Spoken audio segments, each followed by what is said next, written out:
علیہ سے.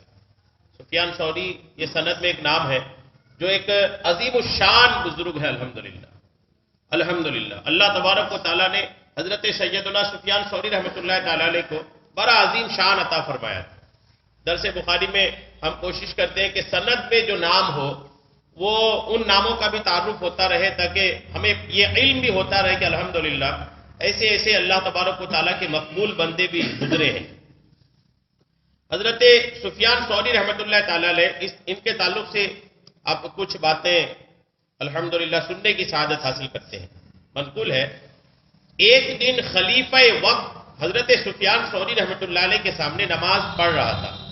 وقت کا جو خلیفہ تھا وہ حضرت سفیان ثوری رحمۃ اللہ علیہ کے سامنے نماز پڑھ رہا تھا. نماز میں اس سے کوئی حرکت ایسی سرزد ہوئی. حضرت سفیان ثوری نے اس سے فرمایا کہ یہ نماز نہیں ہے. خلیفہ وقت تھا اور نماز کے دوران اس نے کوئی ایسی حرکت کی جو نماز کے اندر نہیں ہونی چاہیے, یا ویسی حرکت سے نماز ہی نہیں ہوگی. ایسی حرکت خلیفے نے کیا, وقت کا جو خلیفہ تھا اس نے کیا. سفیان ثوری رحمۃ اللہ علیہ نے جب دیکھا تو آپ نے بے باک انداز میں ارشاد فرمایا کہ یہ تو نماز ہی نہیں ہے. یعنی غلطی کرنے والا بھلا کوئی ہو, یہ بھی ایک بات ہوتی ہے کہ غلطی کرنے والا چاہے کوئی بھی ہو, اگر کوئی واقعی میں اس مسئلے کو جانتا ہے اور تحقیقی طور پر جانتا ہے تو اس کو ٹوک دے, روک دے کہ آپ غلط کر رہے ہیں. یہ بھی ایک کمال ہے, ورنہ اس میں بھی رعایت ہوتی ہے کہ یار اس کو ٹوک دیں گے تو معاملہ بن سکتا ہے. لیکن حضرت سفیان ثوری رحمۃ اللہ تعالی علیہ کا معاملہ دیکھیے, خلیفہ وقت سے نماز میں غلطی ہوئی, آپ نے وہی ٹوک دیا کہ یہ تو نماز ہی نہیں ہے. اب یہ بادشاہ وقت کو, خلیفہ وقت کو بڑا ناگوار گزرا. یار یہ تو مجھے مسجد میں ہی ٹوک دیا, سب کے سامنے ہی ٹوک دیا, اور مجھے ٹوک دیا. میں وقت کا خلیفہ ہوں, مجھے اس نے ٹوک دیا کہ یہ غلطی ہو گئی. اور خلیفے نے اپنے دل میں بات رکھ لی کہ ان سے بدلہ تو لینا ہے. اپنے دل پہ بات اس نے گھر کر لیا کہ اس نے مجھے ٹوکا, مجھے ان سے بدلہ تو لینی ہے. بعد میں خلیفہ بعد میں اس نے حکم دیا کہ انہیں تختہ دار پر لٹکا دیا جائے گا. خلیفہ وقت نے سفیان ثوری رحمۃ اللہ علیہ کے بارے میں حکم صادر کیا کہ ان کو تختہ دار پہ یعنی پھانسی پہ لٹکایا جائے گا. آئندہ کوئی اس قسم کی گستاخی نہ کرے, اس کے لیے ان کو سزا دینی پڑے گی کہ آگے کوئی خلیفہ کو نہ ٹوک دے, اس کے لیے سفیان ثوری کو پھانسی کی سزا ہونی چاہیے. دو اور بزرگوں کو یہ بات معلوم ہو گئی, وہ بہت غمگین ہوئے اور حضرت سفیان رحمۃ اللہ تعالی علیہ کو کہلا بھیجا کہ آپ خبردار رہیں. آپ نے فرمایا مجھے اپنی جان سے زیادہ لگاؤ نہیں ہے, لیکن اللہ تعالیٰ سب کام آسان فرمانے والا ہے. جب ان کو کسی نے آ کے کہا کہ حضور آپ ہوشیار رہیں, وقت کا خلیفہ آپ کو مارنے کی پلاننگ کر رہا ہے, تو سفیان ثوری نے کہا مجھے میری جان پیاری نہیں ہے, جائے گی رہے گی, لیکن یہ ہے کہ میرا رب میرے سارے کام آسان فرمانے والا ہے. اس کے بعد آپ نے دیدہ ہو کر فرمایا بار خدایا ان کو اپنی گرفت عظیم میں لے لے. دعا کیا مولا یہ خلیفہ جو میرے خلاف میری جان لینے کی پلاننگ کر رہا ہے, مولا اس کی جان لے لے. اس وقت خلیفہ وقت جو تھا وہ تخت پر بیٹھا تھا, اپنے تخت خلافت پر بیٹھا تھا, اور حکومت کے اراکین اس کے آس پاس تھے. ناگہا اس دربار پر ایک بجلی گری اور خلیفہ اپنے اراکین سمیت زمین میں دھس گیا. ایسی دعا قبول ہوئی ان کی کہ ادھر سفیان ثوری رحمۃ اللہ علیہ نے دعا کیا مولا جو میری جان لینے کی کوشش کر رہا ہے اس کو ہی غرق فرما دے. یہاں دعا کیا سفیان ثوری رحمۃ اللہ علیہ نے, وہاں خلیفہ وقت اپنے لوگوں کے ساتھ اپنی شاہی تخت پہ بیٹھا تھا, وہیں بجلی گری اور سارا محل سمیت سارے لوگ سمیت زمین پہ دھس گئے. ایسی مقبول دعا اللہ نے حضرت سفیان ثوری کو عطا فرمایا. یہ سن کر ان دو بزرگوں نے کہا دعائے مستجاب میں یعنی قبول ہونے والی دعا میں ہم نے ایسی جلدی کبھی نہیں دیکھی. اتنی جلدی دعا قبول ہونے میں کہ ادھر دعا ہوئی ادھر خلیفہ بالکل زمین میں دھسا دیا گیا. الحمدللہ جب حضرت سفیان ثوری کو پتہ چلا کہ میں نے دعا مانگا تھا قبول ہو گئی, تو حضرت سفیان ثوری نے فرمایا ہاں ہم نے اپنی آبرو اللہ کے سپرد کر رکھی ہے. جب دوسرا خلیفہ اس کی جگہ تخت پر بیٹھا تو وہ آپ کا معتقد یعنی آپ کا عقیدت مند ہو گیا. جب لوگوں نے سفیان ثوری کو آ کے سنایا کہ آپ نے تو جیسی دعا کی ویسی ہی معاملہ بن گیا، تو سفیان ثوری کا جواب سنیے، وہ کہتے ہیں میں نے اپنی عزت و آبرو خدا کے سپرد کر رکھا ہے۔ جب خدا کے سپرد کر کے رکھا ہے تو میری عزت و آبرو کی حفاظت بھی میرا خدا ہی فرماتا ہے۔ الحمدللہ۔ منقول ہے کہ ایک آدمی کا حج قضا ہو گیا، حج کرنے گیا تھا لیکن کسی وجہ سے نہیں ہو پایا، قضا ہو گیا، حج قضا ہو گیا۔ اس نے ایک آہ سرد بھری، ایک آہ بھری کہ ہائے میرا حج قضا ہو گیا۔ ایک ہوتا ہے ایک افسوس کی آہ نکلتی ہے۔ جب وہ آہ بھری نا تو حضرت سفیان نے کہا کہ میں نے 4 حج کیے ہیں، ان کا ثواب میں نے تمہیں دیا اور یہ آہ مجھے دے دو۔ نیکی نہ کرنے کا جو افسوس ہوتا ہے نا، وہ افسوس کا بہت ثواب ہے، جو نیکی نہ کرنے کا افسوس ہوتا ہے۔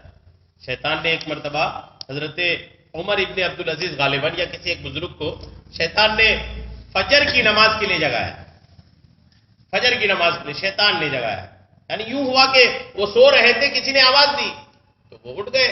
جب اٹھے تو دیکھا کوئی بھی نہیں ہے، کوئی آواز دینے والا نظر نہیں آ رہا۔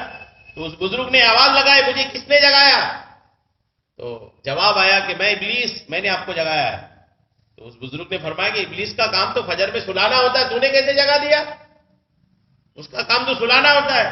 تو ابلیس نے جواب دیا، حضور پچھلے دنوں میں نے آپ کو سلا دیا تھا، فجر کی نماز آپ کی قضا ہو گئی تھی، تو آپ نے افسوس پہ اتنا روئے کہ اللہ نے آپ کو 200 رکعت کا ثواب دیا تھا۔ تو میں سوچا آپ پڑھی لو، 2 ہی ملے گی، آپ کو 200 نہ ملنا چاہیے۔ تو یوں ایک اگر افسوس کرتا ہے آدمی نیکی چھوٹنے کا نا، یا کوئی نیک کام نہ کرنے کا اگر افسوس ہوتا ہے تو اس افسوس میں بھی بہت ثواب ہے۔ اور یہ افسوس ہر بندے کو نہیں ہوتا، افسوس اسی کو ہوتا ہے جس کے اندر ایمان مضبوط ہوتا ہے۔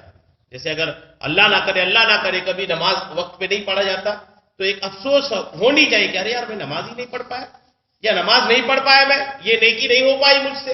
کوئی بھی نیکی ہو اگر چھوٹ گئی، اگر اس کا افسوس، اس کی کھٹک آپ کے دل میں پیدا ہو گئی نا، تو آپ سمجھیے کہ آپ کا ایمان مضبوط ہے۔ اور نیکیاں چھٹتی جا رہی، دل میں کوئی گھنٹیاں نہیں بج رہی، تو پھر معاملہ یہ ہے کہ شاید ایمان کمزور ہو گیا ہے۔ تو افسوس ایک آہ نکلنی چاہیے کہ افسوس میں نہیں کر پایا۔ اب اس کا معاملہ دیکھیں نا، ایک بندے کا حج قضا ہو گیا، حج قضا ہونے کی افسوس میں جو انہوں نے آہ نکالی، سفیان ثوری کہتے ہیں میرا 4 حج آپ لے لو، یہ آہ مجھے دے دو۔ ایک آہ پر اپنی 4 حج کا ثواب قربان کر دینا۔ نیکی نہ کرنے کا افسوس کتنا اہم ہے۔ اس کا مطلب یہ نہیں کہ نیکی چھوڑ کے افسوس کیا جائے، نیکی جو کرنے کا تو کر ہی لے، لیکن اگر کسی وجہ سے نہیں کر پائے، جو بھی اللہ کا کام ہے وقت پہ نہیں کر پائے، تو نہیں کرنے کا جو افسوس ہے وہ ہونی چاہیے، اور اس افسوس کی بہت اہمیت ہے اللہ کی بارگاہ میں۔ تو سفیان ثوری نے ایسا کہا نا میرا 4 حج لے لیجئے، تو اس نے کہا میں نے دے دی، ایک آہ تو ہی دینا ہے، اس کے بدلے مجھے 4 حج مل رہا ہے، تو اس نے دے دیا۔ اسی رات خواب میں ان کو بشارت ہوئی کہ تم نے ایسا سودا کیا ہے کہ اگر اسے تمام اہل عرفات، یعنی جتنے حاجی آئے تھے، تمام اہل عرفات پر تقسیم کیا جائے تو سب کے سب دولت مند ہو جائیں، سب کے سب دولت مند ہو جائیں، ایسی تجارت تم نے کیا ہے۔ الحمدللہ۔ منقول ہے کہ آپ ہمیشہ موت کی خواہش کیا کرتے تھے، حضرت سفیان ثوری ہمیشہ موت کی خواہش کیا کرتے تھے۔ جب موت قریب آئی تو آپ رونے لگے اور کہا کہ میں نے موت کی خواہش کی تھی لیکن موت سخت ہے، آخر آپ پر پیٹ کا درد غالب آ گیا، تیز درد آیا، آپ ہر مرتبہ قضاء حاجت کے بعد طہارت کرتے اور وضو کر کے نماز میں مشغول ہو جاتے۔ وفات کی رات 20 مرتبہ یہی ہوا۔ کہتے ہیں کہ آپ کو 1000 دینار ورثے میں ملے تھے، موت کے وقت آپ نے اپنی دولت باہر نکالی اور خیرات کر دی۔ لوگ یہ دیکھ کر حیران ہوئے کہ سفیان ہمیشہ ایک وقت کے کھانے کے لیے عاجز رہتا تھا، یہ دولت کہاں تھی؟ یہ تو ہمیشہ بھوکا رہتا تھا یا کھاتا ہی نہیں تھا، آخر یہ اتنے سارے دینار کہاں سے نکال کے لائے؟ حضرت سفیان نے فرمایا یہ میرے دین کی پاسبان تھی، جب میرا نفس کپڑے اور خوراک طلب کرتا تھا تو میں اسے اسی دولت کی تسلی دیتا تھا، لیکن مجھے اس کی کبھی ضرورت نہ ہوئی۔ آپ نے کلمہ شہادت پڑھا اور جاں بحق ہو گئے، کلمہ شہادت پڑھتے پڑھتے انتقال کر گئے۔ رات کو کسی نے آپ کو خواب میں دیکھا اور قبر کی تاریکی اور وحشت کا حال پوچھا۔ آپ نے فرمایا کہ میری قبر بہشت کے مرغزاروں میں سے ایک مرغزار یعنی سبز زار ہے، وحشت کہاں سے آتی؟ ایک اور آدمی نے آپ کو خواب میں دیکھا اور پوچھا حق تعالیٰ نے آپ کے ساتھ کیا معاملہ کیا ہے؟ آپ نے فرمایا کہ ایک قدم میں نے پل صراط پر رکھا اور دوسرا جنت میں رکھا. یوں میرا الحمدللہ معاملہ ہوا کہ اللہ نے مجھے بخش دیا. سفیان ثوری رحمۃ اللہ علیہ. ان کا ایک اور واقعہ سنیں. مرد صالح میں سے ایک نے حضرت سفیان ثوری رضی اللہ تعالیٰ عنہ کو انتقال کے بعد خواب میں دیکھا. حال دریافت کیا کہ اے ابو عبداللہ کیسے ہیں؟ ابو عبداللہ یہ حضرت سفیان ثوری کی کنیت تھی، یعنی پکارنے والا نام. انہوں نے یہ سن کر چہرہ پھیر لیا اور کہا یہ کنیت کے ساتھ پکارنے کا زمانہ نہیں ہے، میرا انتقال ہو گیا ہے، اب میرا جو نام ہے اس کو لے کے بولو. انہوں نے پھر پوچھا اے سفیان بتائیے کیا حال ہے؟ تو جواب میں انہوں نے یہ اشعار پڑھے، عربی کے اشعار ہیں. ان اشعار کا ترجمہ آپ سنیے کیا پڑھے انہوں نے. حق تعالیٰ کو میں نے اپنی آنکھوں سے دیکھا. سبحان اللہ کو میں نے اپنی آنکھوں سے دیکھا. فرمایا اے ابن سعید تمہیں ہماری رضا مبارک ہو. جب ظلمتیں پھیلتی تھی تو تم قیام لیل کرتے تھے، یعنی رات کو کھڑے ہو کر عبادت کرتے تھے، اور تمہارے دل میں ہماری محبت تھی اور آنکھوں میں آنسو بھرے ہوتے. تمہارے لیے اجازت ہے کہ جنت کے جس محل میں چاہو رہو اور میری زیارت کرو کہ میں تم سے دور نہیں ہوں. اللہ نے حضرت سفیان ثوری رحمۃ اللہ تعالی علیہ کو یہ بشارت عطا فرمایا تھا. یہ سفیان ثوری ہیں.